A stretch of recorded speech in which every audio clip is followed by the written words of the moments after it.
Hey everyone, God bless. How's everyone doing on this beautiful, cold, icy, snowy day? I just made it to work. Thank God for my job. Just wanted to come on and encourage someone real quick that if your day didn't start out as planned, hit the reset button and start all over again. You are in control of starting all over again. But I wanted this video is going to be quick, fast, and to the point. I wanted to encourage someone. If you're struggling with who you are, why you're here, what was you created to do, who was you created to be, this is the time now to seek God. We are shaped, molded, grounded, rooted in our upbringing, our environment, our mistakes, our pain, what hurt us.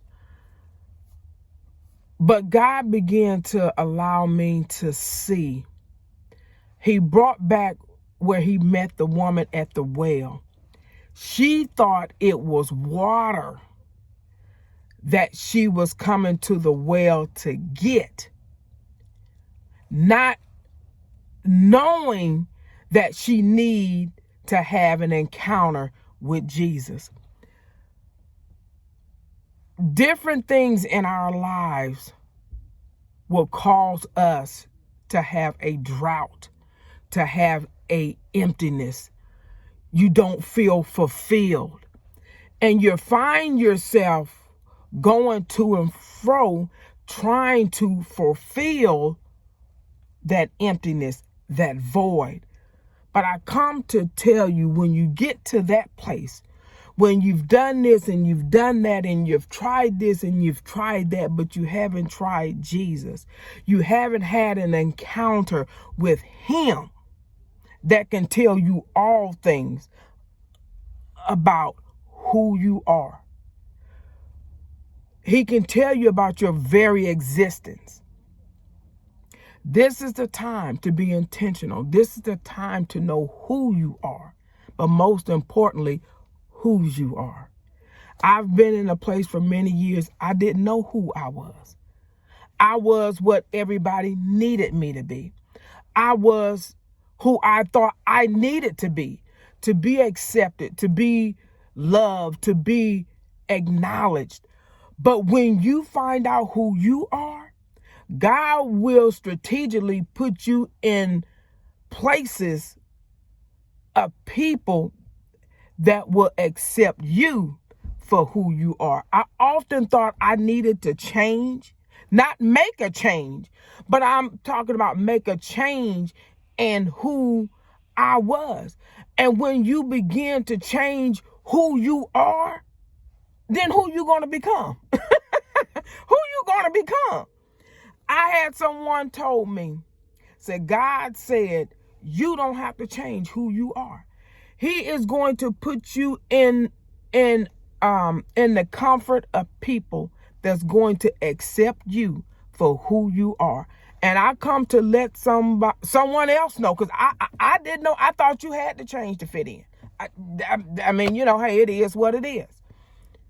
But then I found out that didn't work either.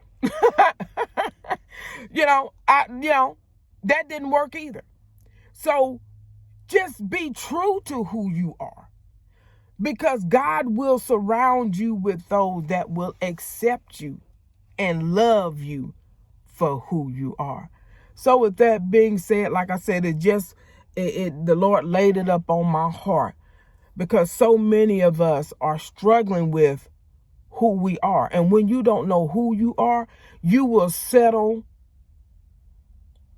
on this, you will settle on that, you will deal with this, you will deal with that, you will take this, you will take that. But once you know who you are, when God reveals who you are from his point of view, not the world, not your mistakes, not your faults, not your downfalls, not your shortcomings, not all of those things, because all those things are walls. All those things God has to eventually chill and tear down and break down to reveal who you are. So I do believe in this season, that's what God is doing. He's cracking open eggshells and little chicks are being hatched because now they're coming into who they are, who they was created to be. And I'm learning, when God show you who you are, when God reveals who you are, you could never return back to who you used to be. They'll never, you won't even be accepted back. So, it is what it is. I'm learning. I had to go through a lot. I had to lose a lot. But now I know who I am.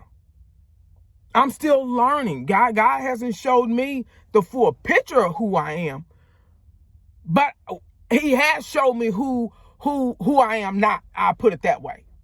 He has showed me who I am not. So with that being said, it doesn't feel good. The purging, the pruning, the stripping, the removing, the elevating. It doesn't feel good. It doesn't. But when you look back, when you look down and you see what God has brought you out of, what God has brought you from, what God has stripped away, what God has removed, what God has cleaned, what God has restored, listen, you ain't got to go on no diet. Because when God get through with you, honey, you don't have to go on no diet. You don't have to have surgery to lose weight. You don't have to pop no pills to lose weight. You don't have to have no salad diet. You won't have to go on no soup diet. When God gets through pruning and stripping and removing it, you'll be at your ideal weight. I'm just telling you what God loves. But with that being said, I got to get off here. I hope and pray that everyone have a beautiful day. Don't let no one bring negativity your way. When they come with it, shut it down, shut it out, and keep it moving. So with that being said, God bless. Until next time.